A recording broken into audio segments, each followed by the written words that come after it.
A lot's happened since we last spoke. The Cardinals are making moves. Let's discuss. You are Locked On Cardinals, your daily Arizona Cardinals podcast. Part of the Locked On Podcast Network, your team every day.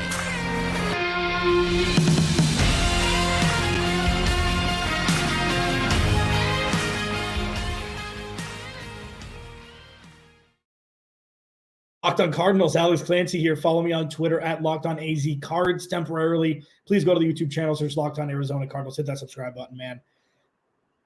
Here's the thing.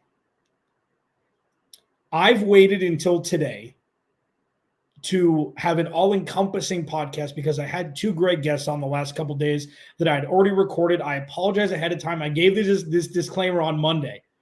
There's no way to predict what happens where. And having Donnie Druin on from Sports Illustrated was awesome. It was fascinating. And I always had the idea of having this kind of potluck on Friday to kind of discuss all the moves that had been made between Wednesday afternoon and, today. And there's been a lot of them. And we'll discuss all of them. And it's going to be fun. Today's episode is brought to you by FanDuel. Make every moment more right now. New customers get $200 in bonus bets with any winning $5 bet. That's $200 if your bet wins. Visit FanDuel.com/lockedon to get started. So, where to begin? I know the Cardinals have the offensive tackle running mate for Paris Johnson Jr. Jonah Williams, formerly of the Cincinnati Bengals, 26 years old, high draft pick a handful of years ago. He's played both left and right tackle. So the report that was out that Paris Johnson Jr. is stuck at the right tackle position, they're going to stick him there for 2024. For everydayers, I've questioned that since day one. It's like, doesn't make any sense. If there was no Marvin Harrison Jr. in this draft, if Joe Alt was the obvious choice at 4, fine. But that's not the case. And there's no, the Cardinals aren't in a position to throw boatloads of money at a left tackle. So it didn't really make a whole lot of sense. Now, Jonah Williams comes in, 2-year, $30 million deal, gave up 8 sacks last year. He had a handful of penalties, but he was a sought-after tackle in this free agency class. And 2 years, $30 million really isn't a whole lot. It isn't. Especially with the boatload of money the Panthers gave a couple guards. Left tackles, you would get triple this in off seasons past. Not all guaranteed, but a lot more guaranteed than what Jonah Williams got. And the best part is, while there are reports out there that, Paris Johnson Jr. is now moving to the left. While I didn't think that him staying on the right was a guarantee, I don't think that him, being on the left side is a guarantee at this point. Both guys have played both positions. They'll probably go into camp and make a decision. But it's a great problem to have. And what have I been screaming from the mountaintops since Kyler Murray got drafted? None of this is going to work if they can't protect Kyler Murray. So now, while Jonah Williams isn't the best tackle out there, he's better than many, and that's fantastic for the Cardinals. So now, with whoever's on the left, whether it be, just say it's Jonah Williams for now, they have a massive hole at left guard. Then you have Jalti Froholt, Will Hernandez, Paris Johnson Jr. You're ready to rock.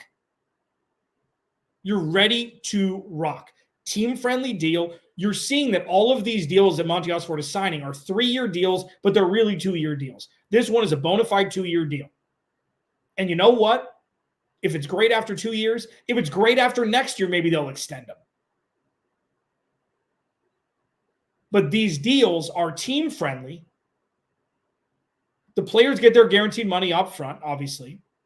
And you can move off from after a couple of years. This has been a slowly painted mosaic by Monti Ossenfort this offseason so far. I know it's only been a week. There's plenty of things that are going to happen in between. There's plenty of things that can happen that, we don't really know about yet. And there's so many different moves that can be made, especially with a team that has as many roster positions to fill as the Cardinals do. But Jonah Williams is a home run. Kind of came out of nowhere. At least for me. I mean, you're looking at tackles on the market, but, I didn't know Jonah Williams was going to come back. And then Cincinnati ended up, I believe, signing Mekhi Becton to take his place from the Jets. But the Cardinals have their tackles now. Check. The Cardinals have their tackles now. Check. Win. The second one that kind of came out of nowhere, the Arizona Cardinals traded Rondale Moore for Desmond Ridder. Now, this is the more fascinating one. First of all, for people that are saying the Cardinals got fleeced on this trade, stop it. You stop it. That is the perfect answer from somebody who has never watched Arizona Cardinals football since Rondale Moore has gotten drafted. They've never been able to figure it out with him. I've said in space, because he had this spurt in 2021.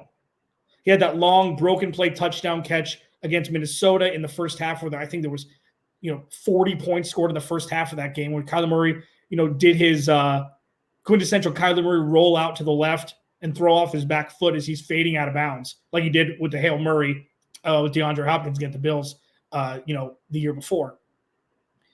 Rondale Moore, like in space, incredible. So fast, incredible, so fun to watch. But the Cardinals can never figure it out. And I don't think this offense is fit for a guy like him. They've already got a guy who can do more than just get him in space and then let him work. A guy who can actually run routes, who can play in the slot, can play outside, even though he's a little bit, shorter than most outside wide receivers and Greg Dortch.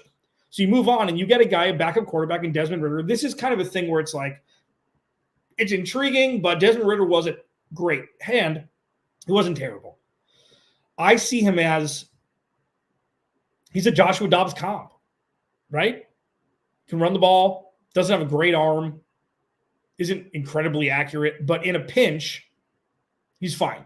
Bo Brock from PHNX came on Wednesday and said that the Cardinals really like Clayton Tune. That's fine. You can really like somebody. I don't know if that's going to translate into him actually being QB2 when there's actual expectations on a season and on winning games, unlike there was last year. I know he was the sacrificial lamb last year against Cleveland. So you can't really gauge it on that. I know that I've said that he should have started over Joshua Dobbs just to see, because there is zero downside to them losing games last year. Zero downside. So now we'll see. Desmond Ridder is going to make less than $3 million in the next 2 years combined.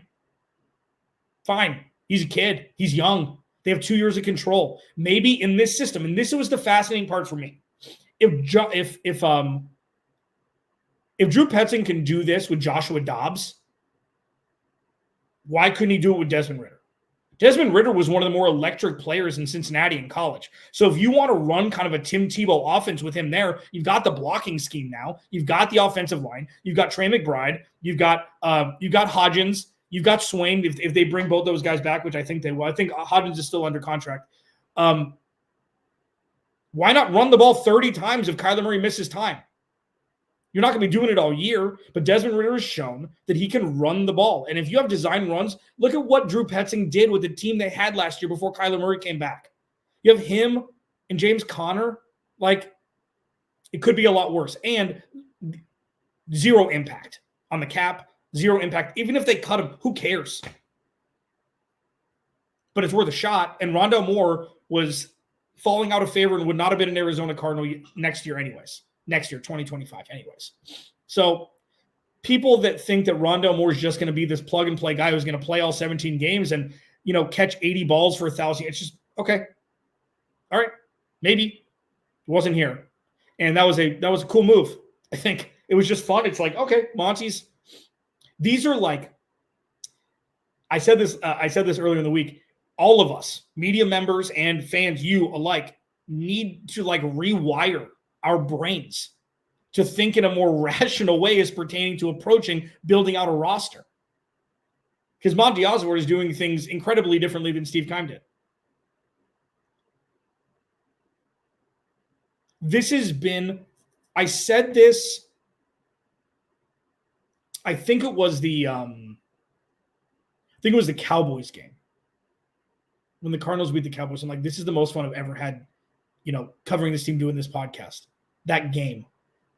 Just because it's fun and fresh and you didn't really know what was going on and Cliff Kingsbury and Steve Keim weren't here anymore and et cetera. This week has been so rewarding because you're starting to see how the sausage is made from day one on building a roster from the ground up. Defensive line, corner, offensive line, linebacker. This is how you build a roster with veteran talent and then set up for the draft where you really bring in the top young talent. It's going to be really fun.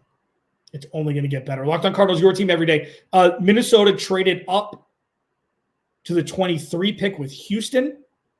So now they hold the 11th and 23rd pick. People are expecting them to package those two firsts plus to move up into the top 5 to draft a quarterback. Should the Cardinals consider it if they get the call? That'll be the last segment. But first, Hollywood Brown is gone. Are you going to miss him? Discuss that next. Locked On Cardinals, your team every day.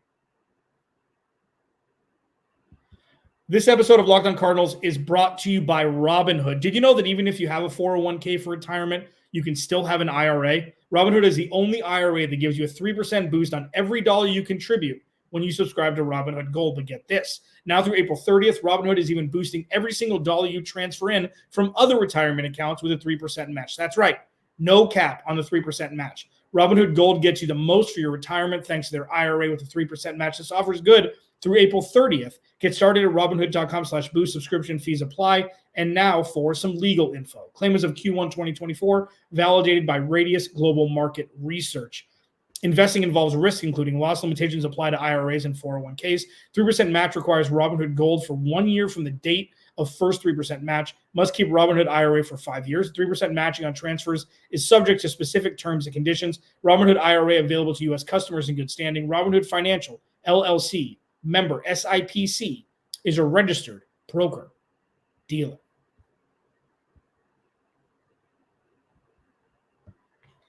Alex Clancy, Locked On Cardinals. Thanks for hanging out. Thanks for making Locked On Cardinals your first listen free wherever you get your podcast and on YouTube, part of the Locked On Podcast Network, your team every day. The Cardinals are checking off boxes. And before I get to the departure of Hollywood Brown, I do want to take a moment here to appreciate the introductory press conference from the 6 players at the time who were new Arizona Cardinals. And starting with Jonah Williams, I've been watching Kyler Murray since high school. This was my first choice. Mac Wilson, talking about Kazir White. That guy's different. We're going to do special things. DJ Dallas, he's got a baby. He lives in Arizona. This just fits perfectly. When was honestly, and this isn't a knock. This is just a direct question with an answer that may look negative towards the Arizona Cardinals. When was the last time you saw a collection of free agents come in and say, you know what? I want to be here. I want to win here. James Conner, sure. Zach Ertz, when he got traded, consummate pros. Absolutely. But guys who are looking to prove themselves still, who haven't made all the money, who just want to win football games, they saw what was happening here last year. Football players are smart. Football players watch. And it's not just win-loss record. It's not just fantasy football. They watch the transformation of what we saw firsthand from the Arizona Cardinals last year. Like, you know what? I want to be a part of that. And none of these guys got $70 million guaranteed, got ballooned contract money as correlated to their skill set and their performance so far in their career. Guys want to play here. They want to play with Kyler Murray. So regardless of what you may think about Kyler Murray, if you don't think he's the guy, that's fine. Jonah Williams wants to be here. He wants to block for Kyler Murray. He's been watching Kyler Murray since he was in high school. He wants to be on Kyler Murray's team.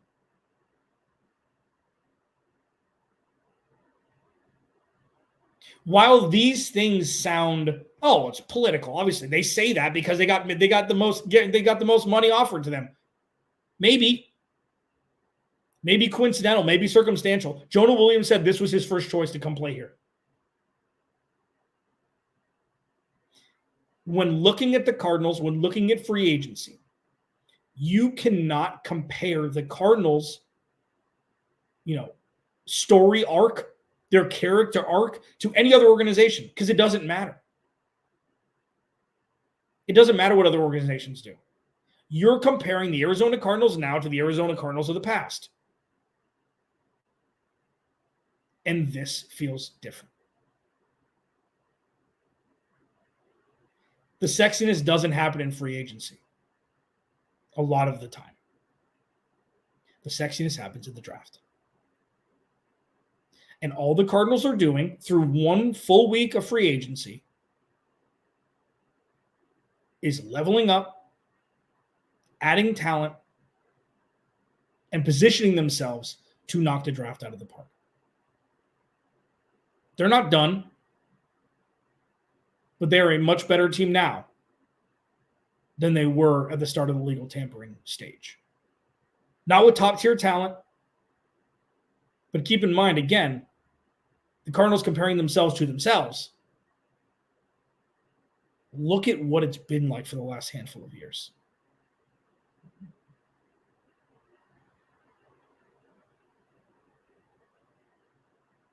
They had fun in 2021. But look at what it's been like last year, the year before. I know Kyler Murray tore his ACL 2 years ago. It's just like the talent level was so bad last year because it was the transition year. So just because Justin Jones may not be the most beloved signing by national media members coming over from the Bears, just because you don't know who Bilal Nichols is, just because he's a rotational D-line piece, doesn't mean that Sean Murphy-Bunting and Jonah Williams and DJ Dallas on special teams, they re-signed the punter for 2 years, incrementally getting better. And that is massive for this team. One departure, Hollywood Brown. I was, if they wanted to bring him back for 1 year, 10 mil, like what Kansas City gave him, sure. I don't think that would have been out of bounds to give him 1 more year under Drew Petzing's offense with a healthy Kyler Murray for the entire year. Hopefully he's back healthy to kind of run it back and see. It would be low impact. He would be wide receiver 2, fringe wide receiver 3.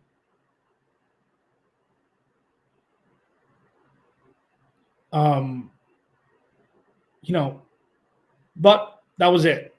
We went over to Kansas City, upwards of $11 million for a 1 year deal. Sure. Because here's the thing. We'll find out who Hollywood Brown is this year. I feel like this entire time it was star-crossed.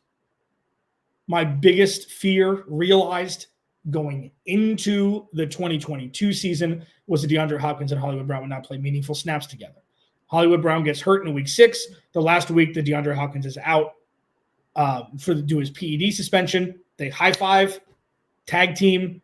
One goes in, one goes out, and that was it. Kyler Murray tore his ACL, and that's all she wrote. We never saw the trajectory of this organization could be vastly different if they were healthy the entirety of the year. Like if Kyler Murray didn't tear his ACL and Hollywood Brown didn't get hurt in week 6, like we'd be talking about a completely different thing. Steve Keim would still be the GM. Cliff Kingsbury would still be the head coach. It's just wild that, and going back to the draft day, that Steve Keim traded a first-round pick for Hollywood Brown. But Hollywood Brown moves on. It's fine. Greg Dortch, Zach Pascal, Michael Wilson,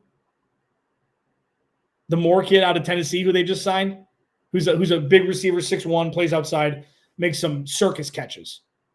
But it's setting the stage for Marvin Harrison Jr. Having said that, and I just have this conversation for exercises, because sometimes it's not as easy as this or this. Sometimes it's not. If this opportunity that I'm about to present on the other side presents itself, it's not as easy as just yes or no. I like to make you think here, everydayers. I like to make you think. That's next. Locked On Cardinals, your team every day. This episode of Locked On Cardinals is brought to you by FanDuel. Say goodbye to busted brackets, because FanDuel lets you bet on every game of the tourney. Whether you're betting on a big upset or a 1 seed, it's time to go dancing on America's #1 sportsbook. And right now, new customers get $200 in bonus bets if your first $5 bet wins. That's $200 to use towards point spreads, money lines. You can even pick who's going to win it all. It is so wide open this year. I know you got Connecticut is I think the odds-on favorite. There are so many teams that could win this year. With a transfer portal and everything, it's never been this crazy with March Madness. And FanDuel's got you covered. Just visit FanDuel.com/lockedon and bet on college hoops until they cut down those nets. Final segment, Locked On Cardinals. Alex Clancy here. Follow the podcast at Locked On AZ Cards. Follow me at Locked On AZ Cards on Twitter. Please go to the YouTube channel, search Locked On Arizona Cardinals. Hit that subscribe button, man. So we woke up to the news this morning from multiple, top guys, Rappaport, Mayrov, Schefter, that the Minnesota Vikings were trading up to the 23rd spot, taking Houston's pick via Cleveland. And Houston got a couple later picks this year, and they got a 25 second. Because I think the thought process is that Minnesota's not going to be very good this year, so that second-round pick is going to be pretty much like a first, I think. I don't know. I mean, it depends on what happens with Minnesota. That may be like all of the Jimmy Johnson math for weighted picks and everything is it was, definitely in the – but, I'm sure they've got their plan. So, irrespective of that, Minnesota now holds the 11th and 23rd pick in the first round of this year's draft. And all of the rumblings are that, they're going to try and package those two picks plus to move up into the top 4 or 5 and draft a quarterback. So the initial target that people are saying is going to be New England. New England's going to trade back. They will either sign a veteran quarterback or maybe draft one who's there at 11. Another is the Chargers. I mean, really, it could be any of the 3, 4, 5. So if it's the Cardinals, and this is just an exercise, okay? If they draft Marvin Harrison Jr., high five. High five. But I'm trying to prepare you for the mental gymnastics. They're going to come with the draft and a week before it and the night of, and Monti Ossenfort gave us a little taste last year. So the chances of things getting shaken up, it's not zero. So I'd be remiss to not do our due diligence here and just at least talk it out. Let's just talk it out. All right. So say the offer is 11, 27, and a first next year. Would you trade back from 4? Say the offer was 11, 27, and it has to be a first next year because I don't think they have their second this year or next year. Would you trade back for 11-27 or 11-23 and Minnesota's first round pick next year?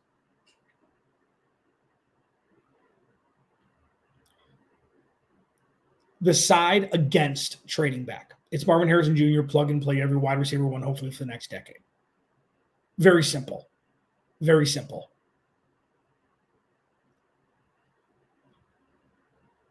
And that's not, just because that's one sentence, doesn't mean that that's not a massively powerful thing to have. A wide receiver one. I can't state that enough. Having a wide receiver one is, how many true wide receiver ones are there in the NFL? Like real top tier wide receiver ones. 10, maybe 12. Cardinals have one. I completely understand it. The other side, Cardinals trade back.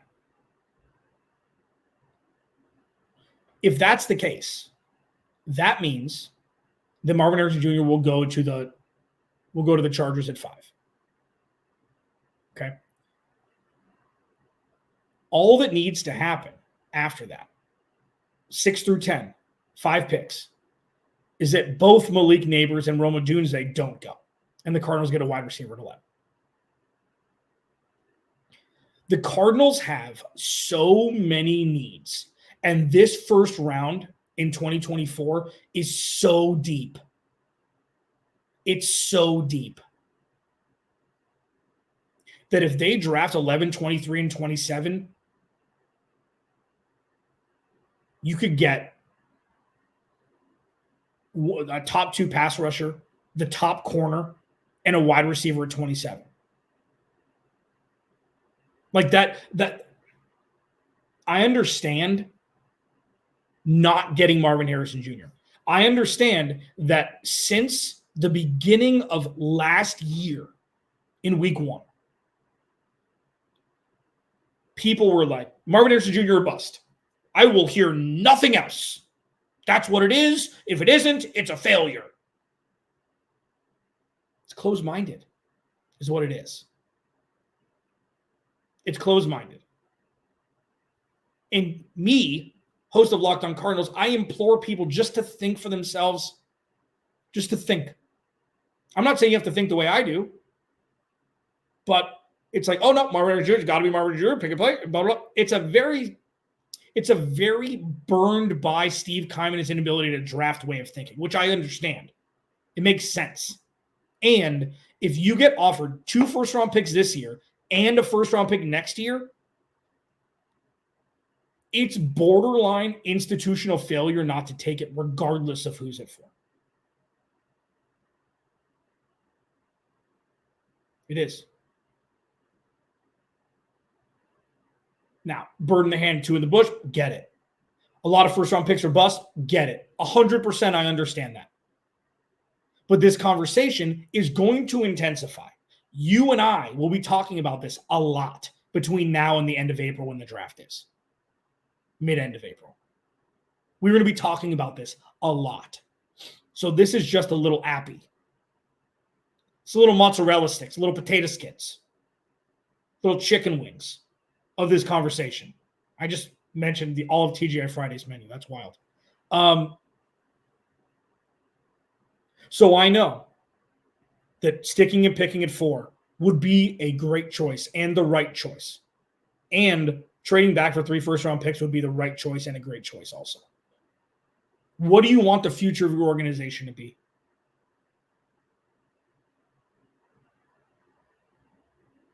Because even if they draft, so if they say they draft Marvin Harrison Jr., this is looking at a roster that is very top-heavy, just like it's been for the last 15 years. Very top-heavy. Handful of stars? Nah. You could get 3 stars in 1 first round. So that's why entertaining the idea, if Monti Ossenfort gets a call in the war room on draft night, you got to take the call. You got to take the call. Like, what if they offer you 11, 23, and Jordan Addison for 4? We're seeing players traded now more than ever. If you're Marvin Harrison Jr. or bust on that train, great. It's the right move. Trading back for 3 first-round picks, arguably, the right move also. That's what makes this so difficult. But I'm hoping that people are starting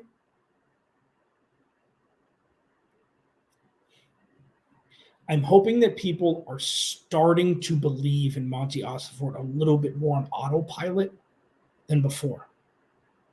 Baby steps to break out of the mold that was the Stockholm Syndrome of Steve Keim into a brave new world of actual rational moves that yield possibilities for this team, not just for this year, but for the future. Alex Clancy, Locked On Cardinals. Remember, without you, there is no me. Hope you have a great weekend. I'll talk to you Monday.